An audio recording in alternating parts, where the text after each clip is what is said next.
Estoy seguro, el que empezó en ustedes la buena obra, la irá perfeccionando hasta el día de Jesucristo.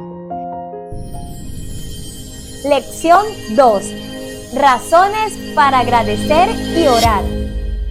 Pablo comienza intencionalmente sus epístolas con palabras de saludo y agradecimiento.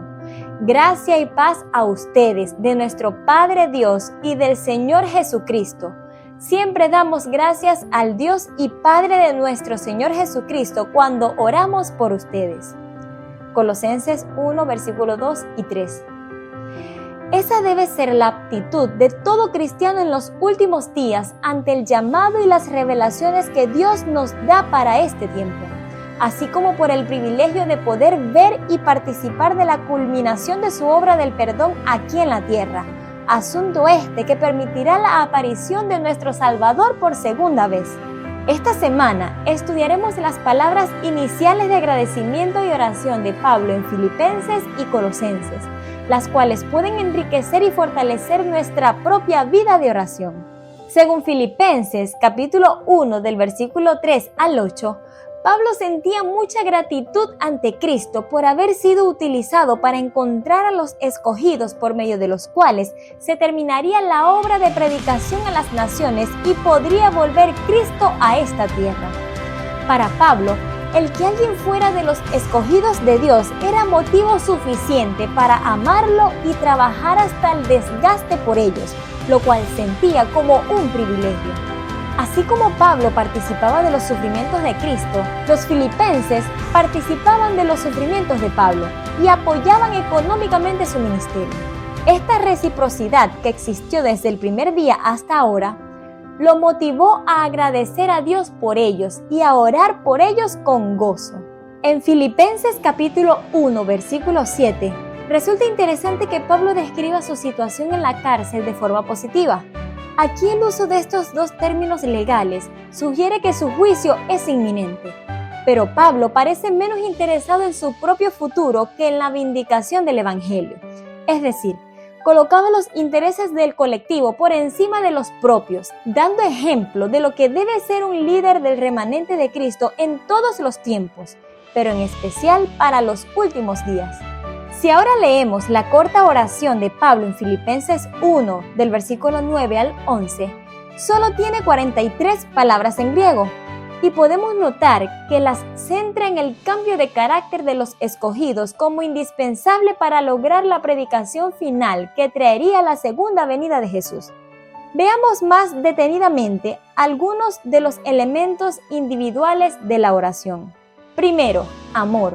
Pablo no solo pide más amor, sino un amor encaminado en una dirección específica, en conocimiento verdadero y en todo discernimiento.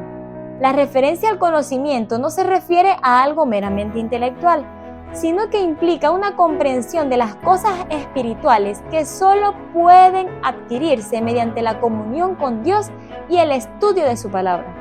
Segundo, discernimiento.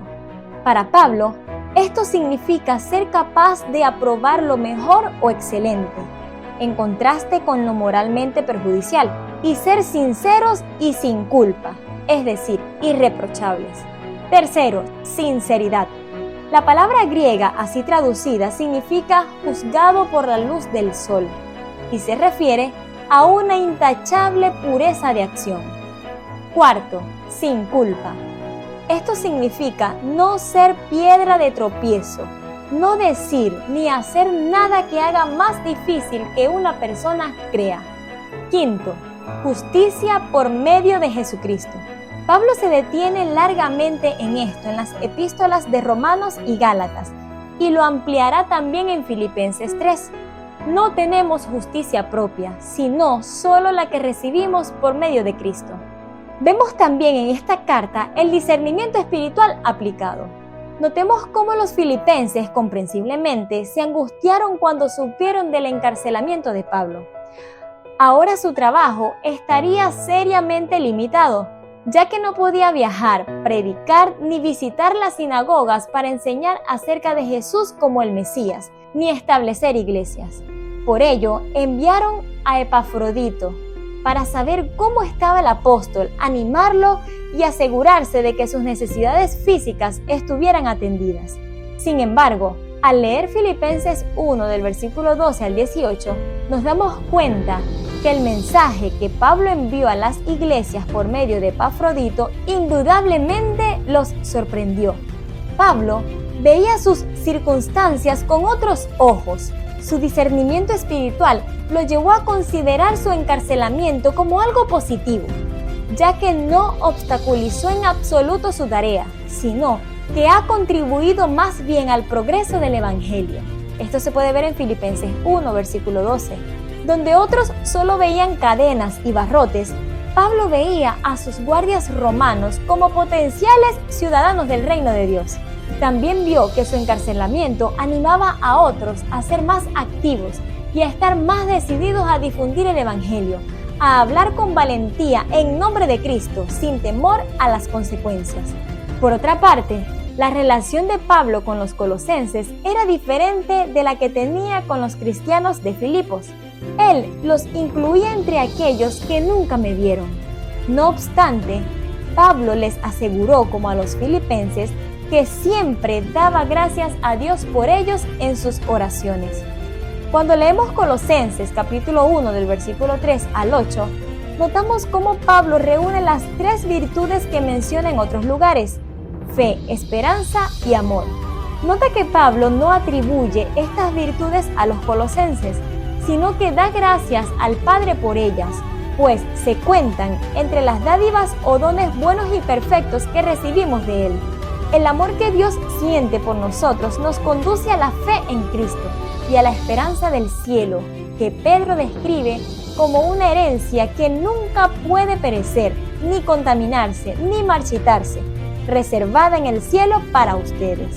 Seguramente, debido a esta claridad y este fervor tan especial, el Espíritu Santo logró expandir el Evangelio de Jesucristo en un lapso muy breve.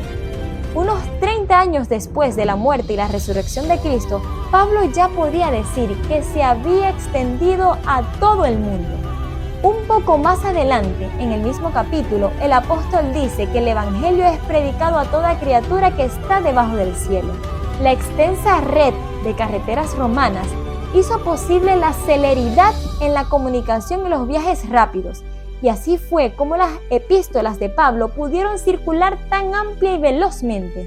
De seguro, esto es un prototipo profético de las redes sociales actuales que después de nuestra consagración y fervor por el Evangelio del Reino se expandirá rápidamente por todo el mundo. Tú estás llamado a participar, no dejes de hacerlo, pase lo que pase.